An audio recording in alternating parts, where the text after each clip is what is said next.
the consolidated. It's a work session for Guam Water Works Authority.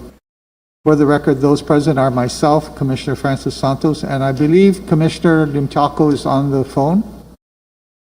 Are you there?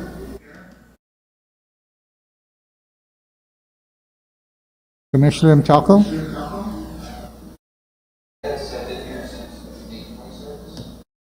Thank you very much. Okay, we're waiting for Commissioner Sanchez, who's on his way, but we can get started. Miguel, you have the floor. Thank you, Mr. Chair. We're requesting that we table the issue for decision. It's not ready yet, and perhaps it'll be ready next month. We were hoping we would have it ready, but unfortunately, we didn't get what we needed. So, if the commission doesn't mind, we can table that until next month. Okay. So we do just have the management reporting. I can begin with the workforce availability, page 3 on the board books.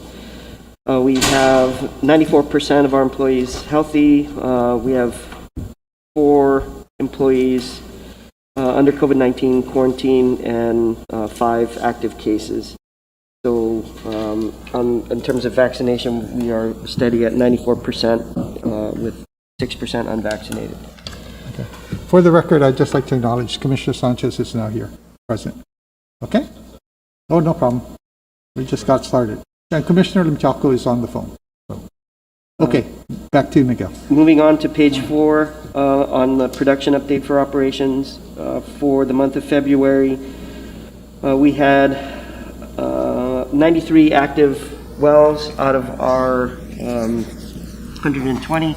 We had 16 down with grounded motors, and the 2 that remain shut off for pending installation of treatment systems, in addition to the 9 wells that are down hard. So total production was about 36 million gallons a day during the month of February for our deep wells, 2.1 million gallons a day average for the Ugam surface water treatment plant, about 1/3 of a million gallons a day for the springs, and the Tumon Maui well held steady at 1 million gallon a day for a total of about 39 million gallons a day for the month of February, down slightly from last month in total production. Moving on to page 5, you can see the no major issues with Tumon Maui this month, steady production right around 1 MGD. Miguel, quickly, any idea why the reduced production of water, per se? I mean, are people using less water? Just because there's less days in the month, total production. So that's, yeah, thank you. Moving on to page 6 for the distribution summary, we maintained 91% operability across all water booster pump stations. We've been that way for the last several months, so no major changes there. We have, at the end of January, I think we had some reservoir issues, some production issues which affected water levels in our reservoirs. We dipped below 40%, and we're back up where we should be between 40 and 50% on average for the month of February. Had a main break yesterday, which was affecting certain reservoir levels. We had a drop in Manilao. We're trying to make some system adjustments to correct for that, but otherwise the system is operating pretty steadily, although I do fear that we're getting low on our inventory of motors that we'll need to address that rather quickly. So we're working on that right now. For wastewater collections, moving on, page 8 of your board books, 86.7% operability of sewer pump stations across the island, 94% in central and 80% in the southern, 85%, sorry, in the southern and 80% in northern. So we're about steady with where we've been the past couple of months, but we do need to get back above 90%.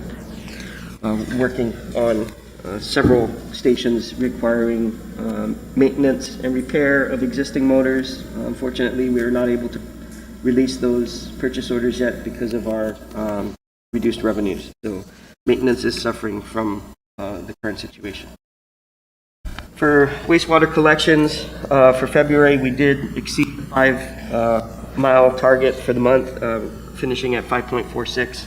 for February, so we're tracking on schedule for our completing of our cleaning and CCTV inspections. On wastewater treatment for the month of February, moving on to page 10 of the board books, We disposed of 860,000 pounds of sludge at a cost of about $77,000. This is slightly less, I think, than our January numbers. Again, Short month. we're down a little bit. We've gotten more, resolved our chemical supply issues, but we've also, we had a big spike towards the end of last year just because we were working on removing sludge from the existing clarifiers at the Northern District Wastewater Treatment Plant, which kind of spiked our disposal. So we're holding steady about where we should be. Moving on to page 11, the asset management numbers for the month of February. We had work orders for preventive maintenance at 70% roughly, and 30% for corrective maintenance. In terms of completion for those work orders, the preventive maintenance work orders were at 89% complete, and the corrective maintenance work orders were at 95% complete, as we would expect. With leak repairs, or leak repairs versus equipment repairs, the corrective maintenance was for equipment at 46% of the total, for leak repairs, 54% of the total. And for completion, the leak repairs were 98% complete, and the corrective maintenance on equipment was 95% complete. Moving on to our One Guam initiative, a couple of updates here. We're still waiting on the AG1 intertie. With Anderson, we've made an increase, or a request to increase our production rates. We don't have any update on that. On Tumon Maui, we did have a site visit scheduled for February. However, with I believe the Admiral and some other Navy officials wanted to tour the facility, we've pushed that back pending their availability. On the OEA projects that we're coordinating with the Navy on, the installation of the monitoring wells or observation wells for the Northern Guam Lands Aquifer continues. We are kind of stuck on one well.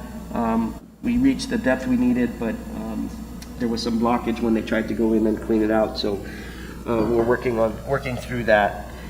And then we have still no change on property transfers for the ASOR Maui well in Tamuning, and then Navy sewer laterals in Nimitz Hill.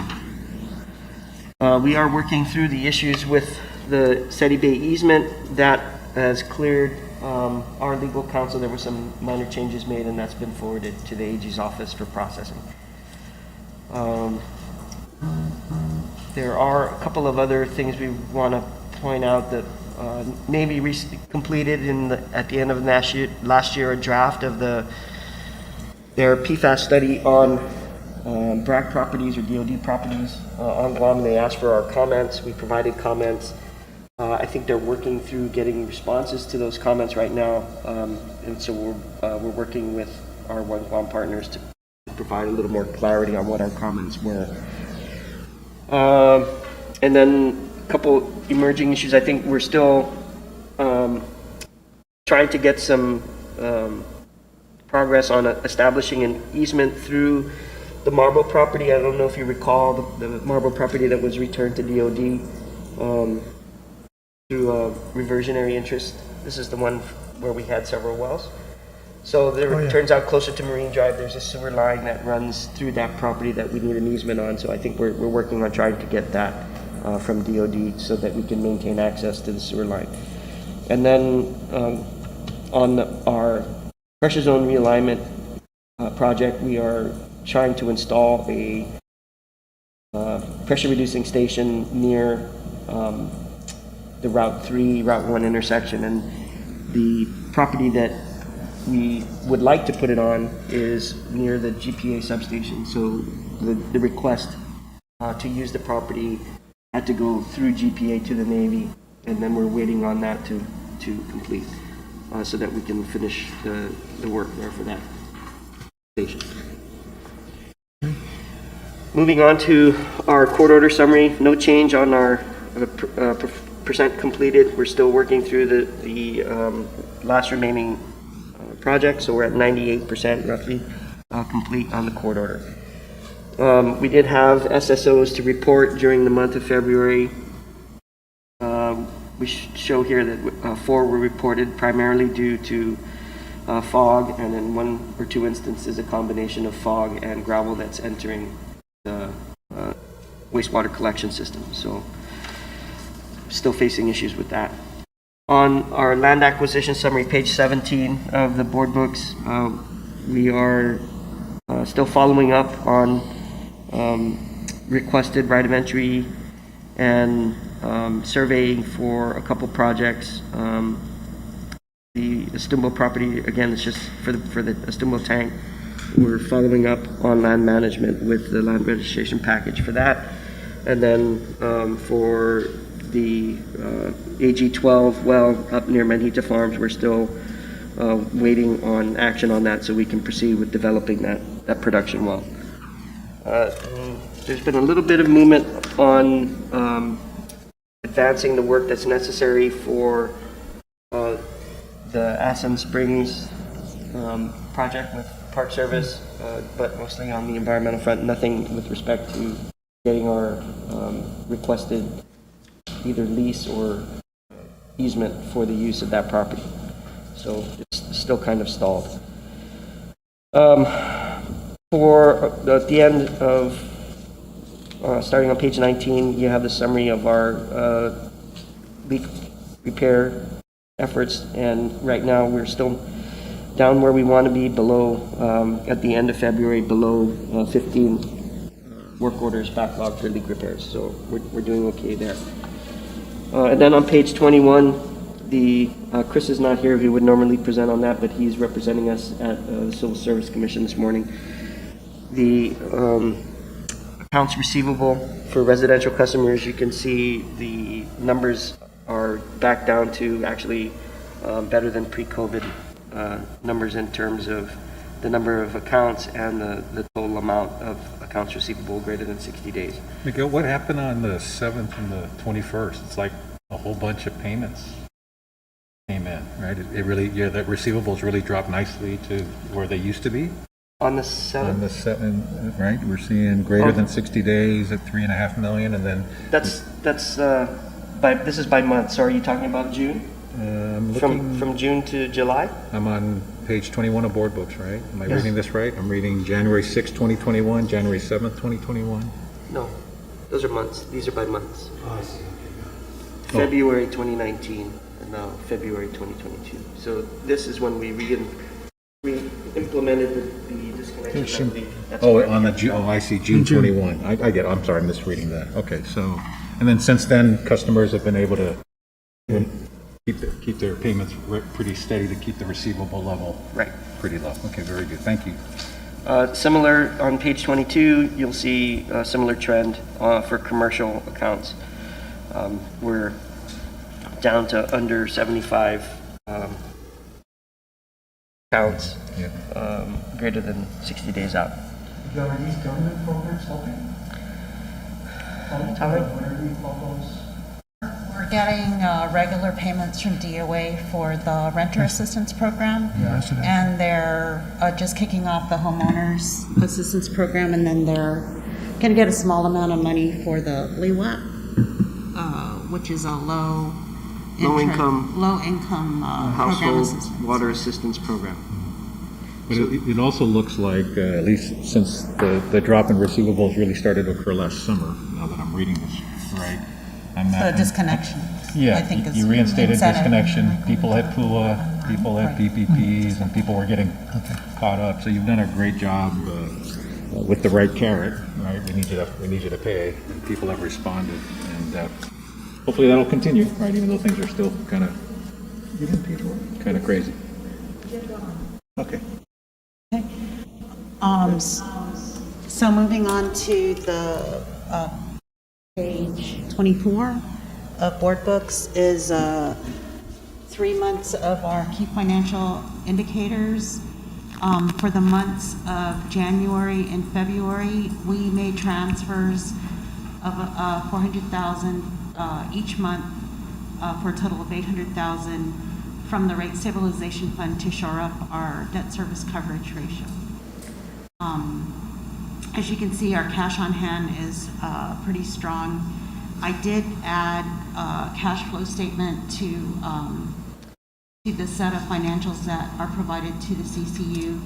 You can find that on page 99. It's Schedule L, but for the meeting, I'm planning to move it up to behind the income statement. Our collection ratio is staying strong. We did send out some disconnection notices to GWA, so got a couple of big payments.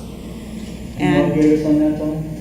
Because the list that Chris sent me was I was really surprised. So I sent it to someone I thought could expedite it, because the request that came to me was that we were going to disconnect the cemeteries. I said, whoa, okay, that's not good. So anyway, it's just, are they current, I guess? I know we got a large payment from DOE, and a couple of agencies have called to try to work out payment schedules. Some of them have receivables going way back that pushed along, so we're trying to work with them to get those resolved. We'll continue to push. Are they big numbers? No. Other than GWA? Yeah, TOE continues to. We've also reached out to them to see if we can assist them with pointing out where the leaks are. They get that report on a monthly basis. And hopefully they'll use some of their federal money to address those. But there's quite a few schools that appear to have leaks. If they can address that, they can probably significantly reduce the amount of money. I'm going to tell you that one of the ways they can really address that in a hurry, not solve the problem, but address it a little bit, is to do what Dave Craddock required in the old days when he wanted everybody to put a shutoff valve right by their meter. If they just did that now, and every night shut off the valve, and then turn it on in the morning for their use, they would cut down substantially their leakage. And then they still have to go back and fix the leaks. I get it. But I think quick fix would be put in a shutoff valve. Maybe you have somebody I'll mention suggest it to that. them. I know there are some federal grants that might be able to help them with that. Yeah, I'm just saying, if you could do that as a first step, at least you can minimize the amount of water loss and minimize the amount that they owe us. We all win. Okay. Okay, so What with regard to accounts receivable, we were one day better than last month, and we were also able to pay our vendors one day sooner than we did last month. We have an additional 4 FTEs compared to last month. And although our billing days were 30 days each for December, January, and February, our demand has been going down. Although year-to-date, our demand is about the same as last year. Moving to the next slide is a snapshot of our operating revenues and expenses over the year. Revenues are about $5 million less than budget, but $1 million over last year. Our expenditures are about $400,000 less than budget, but about $2 million more than last year. Power alone, we saw a $1.7 million increase. Going to the next slide. As I mentioned, this just shows the contribution of the different customer classes. As I mentioned, our demand is about the same as last year, but we're shifting from contribution from our residential class into our commercial classes. And so you'll see that impact as we look at wastewater. If we go to the next slide, this is just a similar picture. This is demand. And then going on to the next slide, because we have a flat rate for residential, you can see that they contribute much less to the wastewater revenue. And because of the shift into commercial, that's how That's why we're doing $1 million better year to date compared to last year, even though demand's about the same. This is the picture of the flow, which mirrors water demand. And moving to the next slide. The next slide compares revenues and demand. The blue is water, the red is wastewater, and then the green is, I'm sorry. Sorry, I jumped ahead. Sorry, this is expenses. This is just a contribution of the different expense classes and as to operating expenses. And as I mentioned, the larger increases are in water. And then we also saw about $1 million increase in depreciation because of all the. Next slide is the picture of demand, revenues and demand. The blue is water, the red is wastewater, and then the green is our with water and wastewater revenues. This next slide just splits it between water and wastewater. And then the following slide is a snapshot of how we're doing with regard to our collection rates, both month and year to date. And then the next slide is a picture similar to what Chris presented, but this, the slide on the left shows our AR balances with the inactive accounts, and on the right with just the active accounts. And then the last slide is a picture of our debt service. We're going to see a jump between FY22 and FY23 of almost $6 million. That is almost entirely due to the fact that we won't be able to rely on CapEx. Right, goes away. 23. For 22, we have about 5.6 in capitalized interest. Mr. Chair. Yeah. Commissioner Sanchez. Thank you, Mr. Chair. So, correct me if my impression is mistaken. So, you're doing a good job of keeping your balance sheet. You know, you're keeping your cash up. You are collecting your receivables, but we know we're below budget on where we wanted revenue to be because we're in the middle of that. We're still in the middle of a rate case. Can Miguel or you brief us on the status of the rate case and whether you see resolution coming up? Because as Miguel pointed out, he's had to slow down purchasing of needed things. I'm not sure how accurate it is, but I've heard representations that, you know, some of the pay adjustments that you would like to do with pay for performance and CTP, that's also being impacted by very tight revenue streams because the rate case is still unresolved, right? And each day that goes by, you know, just challenges both of you even more to, you know, to keep doing the right things, right? So can you brief us on the status of the rate case and is there a timing? Brief us on it. The current status is that the evidentiary hearings were conducted in November. We presented our case at that time. The PUC's consultants objected to what we submitted with adjustments in our initially requested rate structure from May 1st, which is the deadline to submit it. But at the evidentiary hearings in November, we presented an adjustment to that May 1st request on the basis of the governor's approval of federal relief funds to be provided to mitigate rate increases. So at the board's urging, we asked the governor if there was federal relief monies that could be applied for GWA ratepayer benefit to mitigate potential rate increases resulting from everything that's happened since our stipulation and order in February of 2020. Those adjustments were made in our package. We presented that package as middle ground, and we had kept everybody informed all the way through the process. Notwithstanding that, the PUC's consultants objected and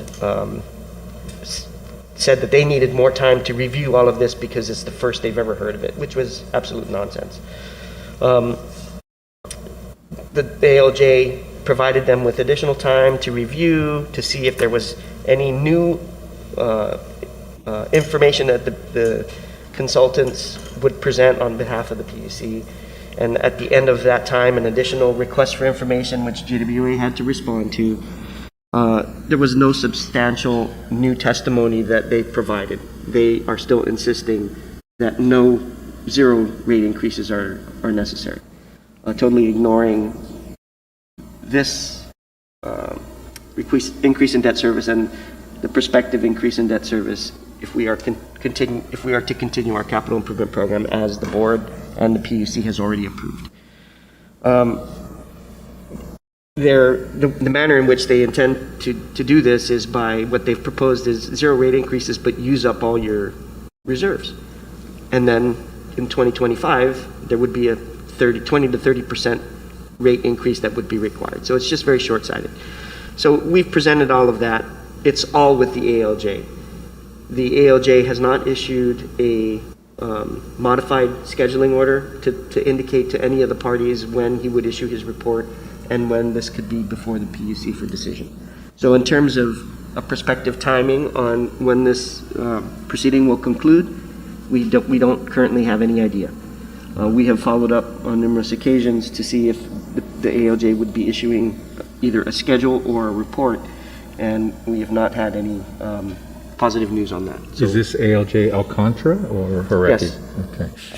So everything that is necessary in order for him to finalize a report, we believe has been presented. We think we've struck very reasonable middle ground, leveraging to the extent that we feel is prudent the governor's generous allocation of federal relief funding in order to mitigate rate How much did increases. she give you? I'm sorry. 14.4 million is sitting what there she waiting slated. for us to Did she apply. transfer it yet? No, No, it's no. it's contingent upon the PUC's action on the I review. see. So she may assist depending on what the PUC decides. Right. Okay. And if the PUC gives no adjustment, then why should she assist? Yeah, you can think of it that way. And if they do an adjustment, she may assist to Yeah, mitigate, yeah. like she did. Yeah, so, I mean, that's the one thing I don't understand about the PUC consultants. If they're saying 0, and say, eat up all your reserves or eat into nothing, she may look at it and say, well, the PUC said you didn't need a rate increase. I'm just saying, that's the way I used to look at it. We used to look at it at the PUC. Yeah. But, so I don't understand the PUC consultant's position at all. Yeah, especially when we work to build reserves. I mean, Yeah. they're there for rainy days. They're not there for the normal course of business, and Yeah. rate cases are part of the normal So- course of business. We're in agreement that the reserves should be used, but we're not in agreement that we should blow it all in the Exhaust. first couple of years and then not have anything to mitigate future And requirements. then need a huge rate increase. Right. Yeah. So, I mean, that's a problem the PUC is going to So have. it's still going to be a very tight, what I'm hearing is you're having to delay cash flow outlays that you would prefer to do, like for pumps and motors, perhaps visiting employee situations. You just don't have the cash because you're burning off your reserves just to keep the basic business operating. Well, And we're- that's not good. Finance is being reserved about how much of the rate stabilization fund is being withdrawn. I think we're only at, 800,000 out of an authorized 2 million. So you've authorized us to take that much. I'm asking, can we use a little more because I need to get these pump stations back up to where Yep, they need to be. yep, We need, yep. seal kits and This is parts and called materials. maintenance. Yep. This it's- is called maintenance. Well, and the irony is, we're going to, at some point, petition to restore the reserves. Yeah. I mean, the reserves were the result of successful rate negotiations, approval by the the past. PUC, And prudent financial management. to build up reserves for rainy days. We're going through them, but I hope our colleagues at the PUC remember that if we drain a reserve that's there for a good reason, we have to replenish it. Otherwise, what was the point of us doing it, right? So I sympathize with the very difficult situation you and Tolling are faced with, and it's unclear when the PUC is going to resolve this at this point, right? You can't tell us that there's a certain date at this point. You've done everything you can. It's now in their process to make some decisions, issue a report, and then take it to the full body, right? And in terms of cash, you have debt service that's going up by about $6 million. And there's no way around that. Yep. You can't cut it. You can't say, okay, well, let's tighten our belt on debt service. It's a contractual obligation. It's going to go up. And that was the whole reason we designed 5-year rate plans, is to try to swallow these, jumps in, let's say, debt service, right? And yet, when was the last time there was an adjustment? Over a year ago? 2020, beginning of fiscal year 21, we had the second of the stipulated, first 2 stipulated years. The beginning of FY 2021, so that's 18 months ago, right? If I'm Yeah. doing that right? Right. Something like that, right? Yeah, so it's, okay, well, you're doing a good job for the wrong reasons, in my view. We need the PUC to at least make a decision.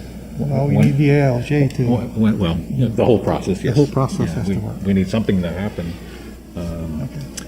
Good luck and all you can do is keep pushing them. I'm sure the chairman has reached out to, and we can all reach out to. So, I know we're discussing the length of time that it's taken to get through this process, and to the ALJ's credit, he has been, he's tried to be very objective and fair to both parties. I think the main fault for the delays actually rests with the PUC's consultants, who have made issues where there are none and kind of dragged their feet and just extended this. And That's where the ALJ sometimes has to step in too and say, Right. look, it's been 18 months. I will note that the longer this goes on and the more effort that the PUC's consultants puts into it, and our consultants put into it, frankly, the more expensive the process gets. And the catch-up on the rate side It's gonna be worse. gets bigger. yeah, So delay's not good for our ratepayers. Right. right. All right, Okay. hang in there, as you are. Okay, anything else, Tully? What else? Okay. Anything else, Miguel? Nothing further from me unless you wanted to discuss. Yeah. Did you want to discuss something, If Commissioner? he was I sent Tim a note. I think that's what, there's 2 bills, I believe. There are 2 Senator Perez bills. has introduced. Yes. If you're going to discuss it today, great, or prepare to discuss it.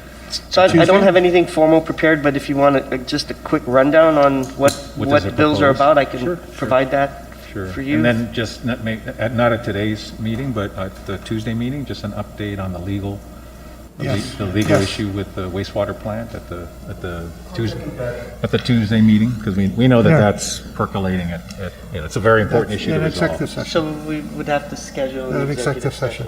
Yeah, that's why I was suggesting Yeah. at the Tuesday meeting, not today. Sure. Okay, Thank you. thank you. Okay, so just briefly, there were 2 bills introduced by Senator Perez, 266, I believe, and 267. 267, my understanding, attempts to protect the ratepayers by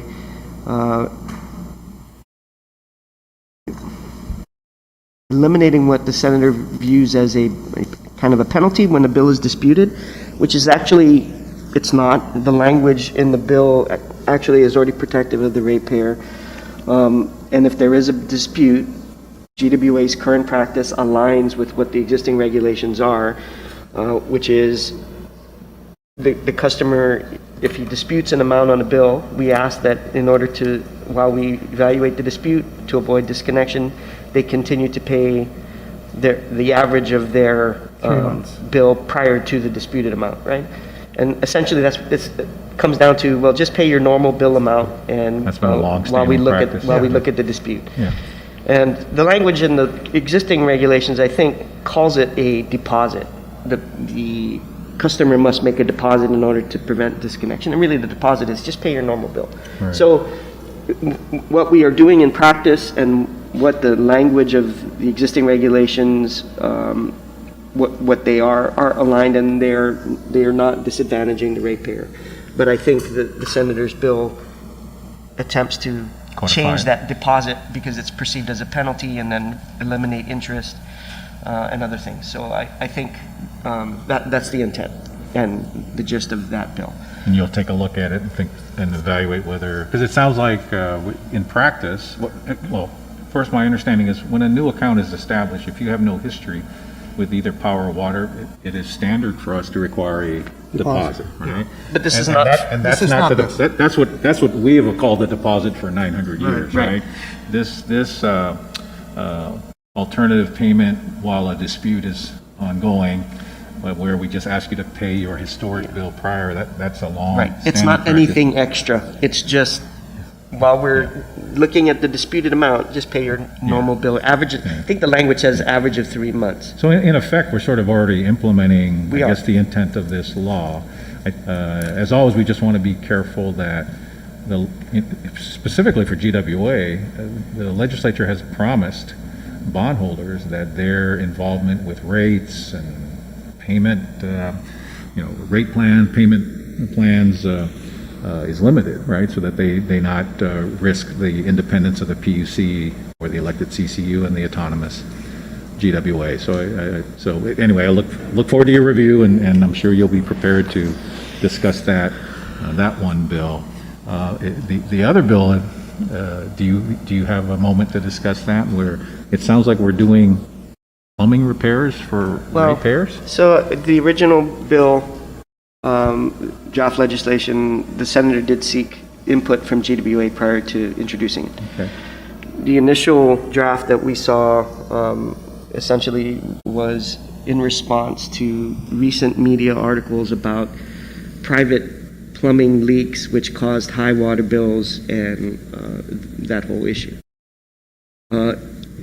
In response to that, the senator wanted to authorize GWA to provide some sort of service to repair such private plumbing for the benefit of the ratepayer. Who pays for that? When we Ratepayers? the way the initial bill was drafted, I don't know there was anything specific stating that, but the ultimate intent would be that it would be paid for by the ratepayers.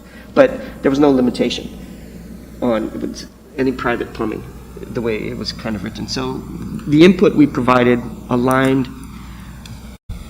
such assistance to customers with what GWA has proposed in what the CCU approved as part of our May 1st package and our March 31st, 2021 submittal of the analytical studies. If you recall, we had an affordability analytical study that addressed the potential for a customer assistance program. I'll also remind the board that the 2018 Water Resource Master Plan included recommendations to establish an affordability program for our most financially challenged customers as a long-term means of addressing the impacts to ratepayers by our 20-year capital improvement program and our 20-year financial plan. So it was a recommendation. The board approved the master plan. The board approved the customer assistance affordability study that was submitted to the PUC, and in that study was a recommended customer assistance program. So we aligned tried to align the draft legislation with the customer assistance program that has already been submitted to the PUC and is currently under consideration. In that customer assistance program, income qualified customers would receive, among other things, other forms of assistance, leak detection and repair on a limited basis to avoid the phenomenon that we see now with low-income customers not being able to afford a plumber, and then a leak that they have continues and drives their bill up, which they can't afford to pay, and puts them in the vicious circle, which ultimately we may end up not collecting on, and that is lost revenue. So this would allow us the opportunity to, for a small expenditure, fix those conditions, allow for the customer to afford their water bill. We then collect, and we avoid the larger expense of having run up the customer's bill that doesn't get paid, and then we have to write it down later.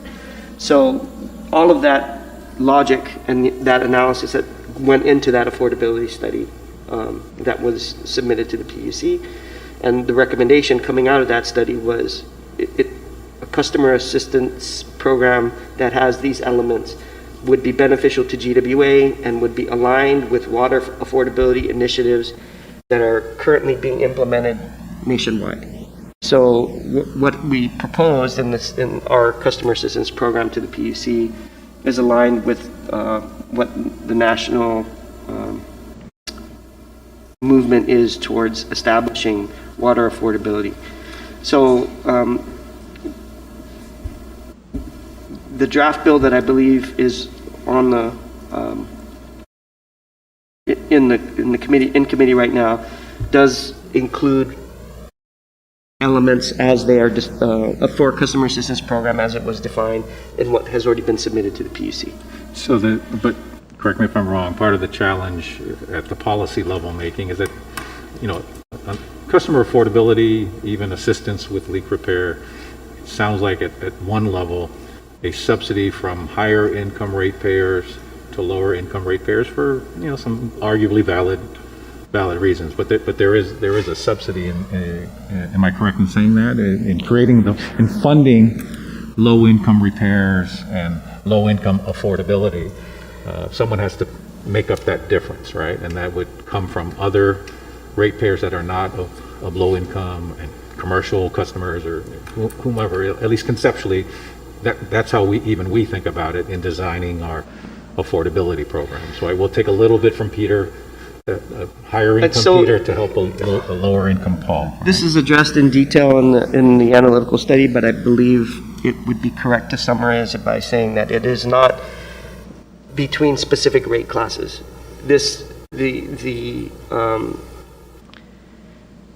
What GWA would have to expend to administer the customer assistance program is handled as an expense that's spread out across all rate categories. Right. Okay. And But the beneficiaries that will qualify for that assistance are low income. So that's what I mean by saying non-low income customers will be helping to fund affordability and repairs for qualified lower income customers, right? Because the money has to come from somewhere, right? I mean, when you go repair Simon's house, GWA employees going out there to do the work. Yes, I just want to make sure that it's understood that the expense is spread out across all rate categories and not specifically residential, low income, residential. No, I understand non-low that, but while the cost is spread out across all rate classes, the beneficiary of the subsidy is not across all rate classes. That's right. It's for a select group of rate payers for reasons that even at the national level, you're seeing some desire to assist for other valid reasons. I just want to make sure I'm getting the whole thing in my head. I mean, because it's still a zero-sum game. The revenue that you and Tolling bill and collect is all you got. And if you create an expense for a good reason, that expense has to be covered by somebody, some ratepayer or group of ratepayers. And if there's a benefit to a group of ratepayers from that service, and I just want to make sure we think about it and we acknowledge it and we classify, because we've even done things in the past when we were ordered to pick up the retirement costs for our utility employees, right? We accepted it, but we created a surcharge, and at least we identified it for ratepayers. Maybe in this case, it's not as easy a flow. The customer assistance program is identified as an expense in the rate package, so it's clear what the amounts are. How much did you budget for? If you don't have that today, make just Tuesday. in the future. It's I believe on an annual basis, it's about $5 million. which is about what, 3% of our revenue now, 4% of our revenue. So that's like a GRT, well, the old GRT. 2%? What are we, 120 now? Anyway, 3-5 in that range, right? So think of it when ratepayers complain about a 3% rate increase, a 5% rate increase. So at least you're confirming for me the magnitude of assistance. It's not 500,000 and it's not 20 million, but it's 5 million, and collectively that's, we need to all think about that if that's what we continue to want to do. And if nothing else, we want to disclose it to the public, that we've designed a program to help a certain class of customer, and it's costing $5 million a year. But keep in mind that just for the specific element of the customer assistance program that we're talking about for the leak repair. That's not the entire amount, right? It's a portion of the total amount. I'm sorry, the 5 million is not Only the, 20% of that would be allocated towards leak detection and repair. The other parts are the, overall affordability? yes. Yes, other affordability programs. Okay, well, that's good. I mean, now you're helping, as this bill emerges, you're at least beginning to come up with the numbers that say, well, at one level of assistance, it's 5 million, but for this specific bill, it looks like you've budgeted $1 million of annual revenue to try to help this problem. And at least we disclose that too, and you remind us, and we disclose it to the public that that's a little bit of how their money is being used. So I appreciate that. We'll see what your testimony will Our be. intent with providing a review and modifications to the initial draft bill were to align it with what we are already proposing to do. Okay. Okay. And thanks for reminding us of the numbers. Thank you. Yeah, and the only other thing is, we are sensitive to the fact that the legislature and the governor made certain promises to the bondholders that they wouldn't get involved in. So there's certain language in this bill that it says the authority shall establish a rate-funded customer assistance program. And when you say rate-funded, then that's the purview of the PUC really. And we do have this program before them. So if they gave us the rate package as you outlined in your latest proposal, you said May, as of May, or when was that that you made? The initial filing was May. The alternative proposal after the governor provided assurance that assistance was available was submitted at first, I think, very shortly after she made the announcement, which I can't remember the month, but then so from that, maybe it was July or August timeframe. That's when both the consultants and the PUC, the ALJ, were made aware this is what the alternative would be.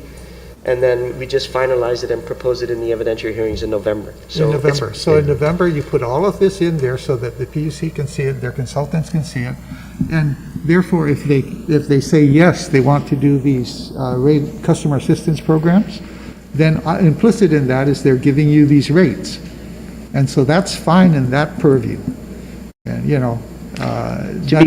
That's the only place it's supposed to be. that's the only place it should be. The other way we could look at it is, and again, I look forward to Miguel's review and how he thinks about it, but is to say, we already have a program that's part of a rate case that was approved by the parties that are empowered to approve it. You, CCU, PUC. The legislation may, because it creates the potential for violating at least the spirit of the commitment of the bonds to not set, the legislature shouldn't be telling us to do anything with rates per se, and already the program that one senator is contemplating is already in our rate case.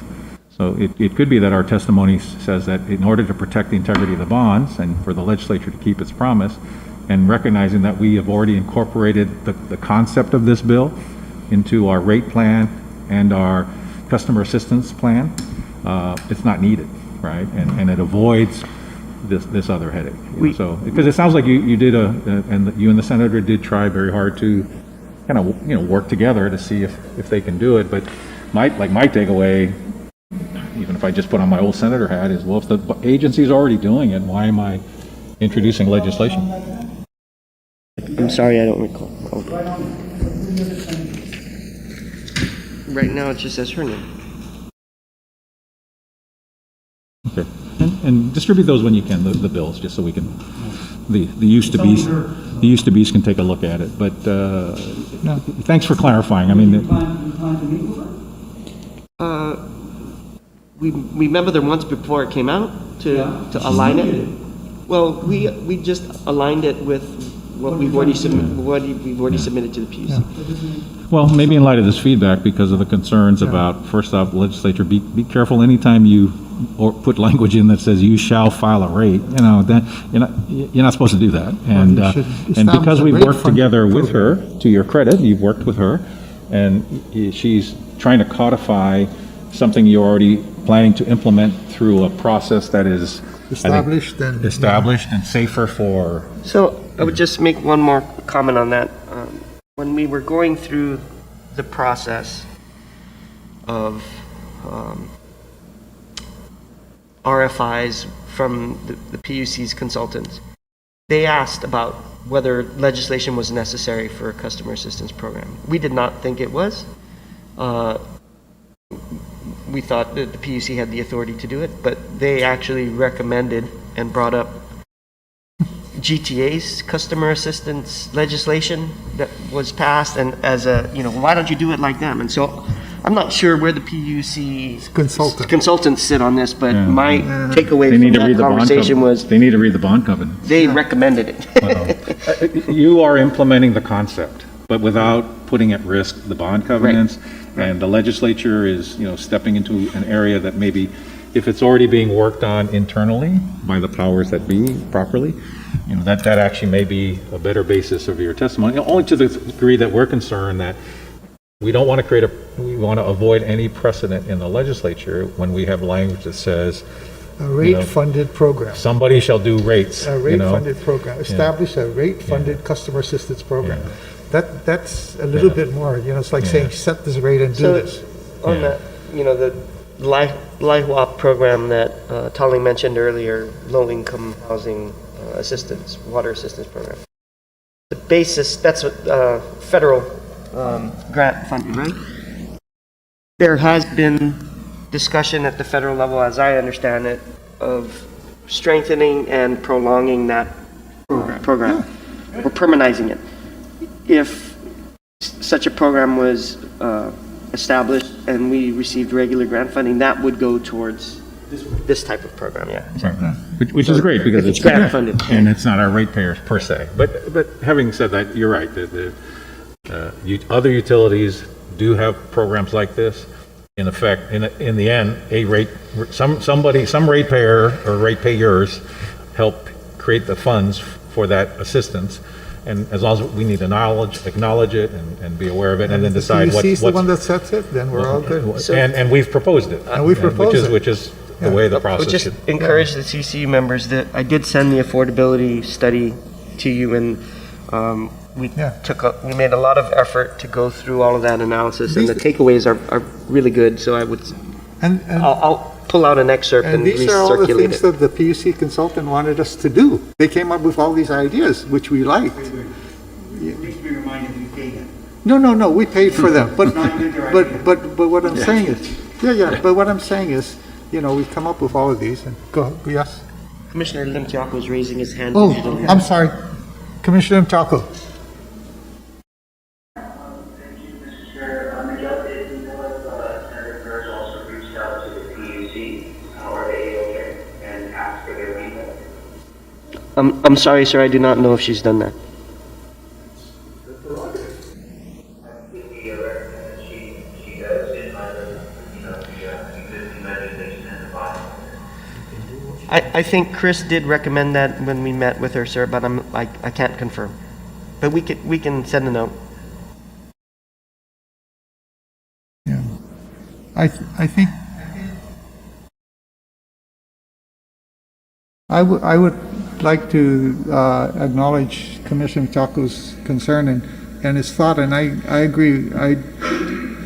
I'm waiting for the results of the legal review, and after that, I think I'll try and reach out to the good senator. We all want the same thing. We all want to help our ratepayers. There's a way to go about it, I'm a little concerned that the PUC consultant said this might require legislation, and somebody says, "Well, wait a minute, let me do some legislation." No, so let Miguel, give us the full scoop on Tuesday. Hopefully, you'll have some legal advice from your lawyer. Okay. Okay, Yes, sir. and then we'll reach out to the good senator. I will reach out to her. Okay. Anything else? Commissioner Mtalco, I'm sorry I didn't see you there. Is there anything else from anybody? I also want to acknowledge Commissioner Peter Roy Martinez is also online. So, is there anybody else? Okay, hi. Is there anything else we wish to discuss, or that's it? Okay, motion to adjourn? Move to adjourn. Second. We are hereby adjourned. Thank you.